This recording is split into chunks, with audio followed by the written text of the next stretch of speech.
اگر آپ چاہتے ہیں کہ آپ کا رزق بڑھے، گھر میں برکت آئے اور قرض آہستہ آہستہ ختم ہونا شروع ہو جائے تو یہ وظیفہ پورے یقین اور صبر کے ساتھ کریں ضرور کریں۔ یہ وظیفہ بہت مجرب ہے اور ہزاروں لوگوں نے اس سے فائدہ اٹھایا ہے، بس شرط یہ ہے کہ آپ اسے باقاعدگی اور یقین کے ساتھ کریں۔ السلام علیکم ورحمۃ اللہ وبرکاتہ۔ میں امید کرتی ہوں تمام بہن بھائی خیریت و عافیت سے ہوں گے۔ اللہ پاک تمام لوگوں کو اپنی حفظ و امان میں رکھے، آمین ثم آمین۔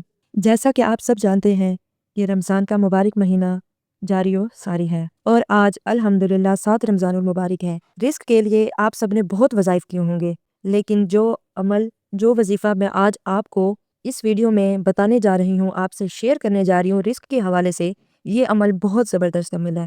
صرف ایک دن کا عمل ہے اور انشاءاللہ اس ایک دن کے عمل سے اللہ تعالیٰ کے بے شمار وسیلے پیدا ہوں گے۔ اب یہ عمل کون سا ہے، کیسے پڑھنا ہے، اس عمل کی مکمل تفصیل جاننے کے لیے اس ویڈیو کو اینڈ تک ضرور دیکھیں۔ چلتے ہیں ہم اپنے آج کے وظیفے کی طرف۔ آج 7 رمضان المبارک ہے۔ اللہ تعالیٰ کا بڑا احسان اور بڑا فضل ہوا ہے ہم سب پر کہ جس نے ہمیں 6 روزے رکھنے کی توفیق دی اور 7واں روزہ ہمیں نصیب فرمایا۔ بہت سارے ہمارے ایسے بہن بھائی بھی ہیں جو اس ماہ مقدس کا ادب و احترام کرتے ہوئے اور اس کو غنیمت سمجھتے ہوئے خوب اس سے فائدے حاصل کر رہے ہیں، اللہ کو راضی کر رہے ہیں، عبادات میں مصروف ہیں۔ تو یہ اللہ کا بڑا احسان اور فضل ہے کہ جس نے ہمیں یہ توفیق دی کہ ہم اللہ تعالیٰ کو راضی کرنے کی کوشش کریں، اللہ تعالیٰ کی عبادت کریں۔ آج میں آپ سب کے لیے رزق میں برکت کے لیے بڑا ہی مجرب عمل لائی ہوں۔ ہر انسان چاہے چھوٹا ہے یا بڑا ہے، مرد ہے یا عورت، وہ یہ چاہتا ہے کہ اللہ تعالیٰ اسے دنیاوی اعتبار پر نعمتوں سے مالا مال کر دے، اس کے اوپر نعمتوں کی بارش برسا دے، اور ہر انسان کی یہ خواہش ہوتی ہے کہ اللہ تعالیٰ اس کے اوپر رزق کی فراوانی کر دے، اس کو مالا مال کر دے، ہر اعتبار پر اس کے اوپر نعمتوں کی بارش برسے۔ تو اسے چاہیے کہ اس ماہ رمضان میں ایک تو اللہ کے سامنے محو عبادت رہیں، تسبیحات کی کثرت کریں، ذکر اذکار کی کثرت کریں، اللہ تعالیٰ کے اس ماہ گرامی ہیں ان کی کثرت کریں، رات کو نماز تراویح کو عمل میں لایا جائے، صبح کو روزہ رکھا جائے، دن بھر اذکار کیا جائیں۔ یہ جتنی بھی عبادات ہم کرتے ہیں، ہم کر رہے ہیں، اس سے اللہ کا قرب حاصل ہوتا ہے، اللہ کی محبت حاصل ہوتی ہے۔ اسی حوالے سے آپ صلی اللہ علیہ وآلہ وسلم نے ارشاد فرمایا کہ اگر کوئی بندہ چاہتا ہے کہ اسے اللہ کا قرب حاصل ہو تو اس کے لیے یہ ہے کہ وہ نفلی عبادت میں زیادتی کرے، یعنی جتنا زیادہ ہو سکے اتنی نفلی عبادت کرے۔ اس کی وجہ کیا ہے کہ فرض عبادت جو اللہ نے ہمارے ذمہ لگائی ہے وہ تو ہم کرتے ہی ہیں اور اسے کرنا ہی ہے، ہم نے اس کے بنا تو گزارا ہی نہیں ہے، لیکن یہ جو نفلی عبادت ہوتی ہے جب ہم یہ کرتے ہیں تو اللہ کی رحمت ہماری طرف متوجہ ہو جاتی ہے۔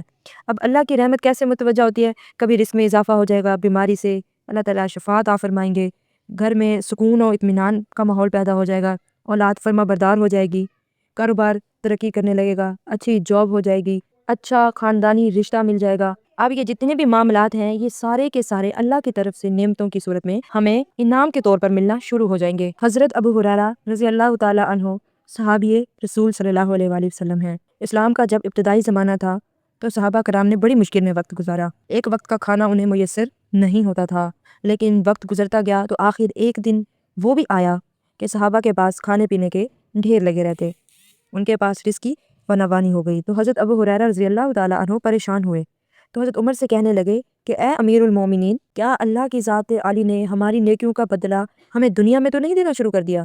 یعنی اتنی اللہ کی نعمتوں کی بارش فرمائی ہے اللہ تعالیٰ نے نیکیوں کے بدلے میں ان کے نیک اعمال کی وجہ سے کہ اتنی زیادہ نعمتوں کی بارش ہو رہی ہے کہ کھانے پینے کے دسترخوان 24 گھنٹے لگے ہوئے ہیں۔ تو صرف اور صرف کیا تھا؟ ان کے اندر عبادات تھیں، نوافل تھے، ذکر اذکار تھی، اللہ تعالیٰ کو ہر وقت خوش کرنے کی جد و جہد ہوتی تھی۔ تو پھر اللہ انہیں کیسے خوش نہ کرتے، ان کے اوپر رزق کی فراوانی کیسے نہ کرتے؟ تو اس لیے یہ جو ماہ رمضان ہے، اس ماہ مقدس میں ہم نے زیادہ سے زیادہ عبادت کرنی ہے، اللہ تعالیٰ کی ذات سے زیادہ نعمتوں اور رزق کی صورت میں اللہ سے ہم نے مانگنا ہے، لینا ہے۔ تو آپ عبادت بھی کریں، ذکر اذکار بھی کریں، میرے بتائے ہوئے اس عمل کو بھی کریں، انشاءاللہ ان سے آپ کو بہت فائدہ حاصل ہوگا۔ ہماری جتنی بھی ویڈیوز ہیں یہ ساری اسلامی ویڈیوز ہوتی ہیں، یہ ہم صدقہ جاریہ کی نیت سے آپ سے شیئر کرتے ہیں، اس لیے آپ نے بھی اس میں ہمارا ساتھ دینا ہے اور کامنٹ سیکشن میں درود پاک پڑھ کر